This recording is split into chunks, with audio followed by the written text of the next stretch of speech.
Hello all, నేను మీ ప్రశాంతిని. ఈరోజు లంచ్లోకి ఆలు ఫ్రై చేశాను. ఇది చాలా ఈజీగా టేస్టీగా ఉంటుంది. ఒకసారి ట్రై చేసి చూడండి.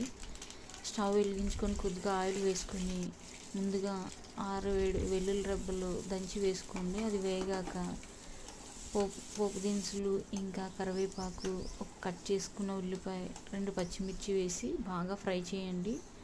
అవన్నీ ఫ్రై అయిన తర్వాత కట్ చేసుకున్న బంగాళదుంప ముక్కలను కూడా వేసి ఫ్రై చేయండి 1 నిమిషం పాటు. తర్వాత 1/2 టీ స్పూన్ పసుపు వేసి 2 నిమిషాలు మూత పెట్టి ఉంచండి.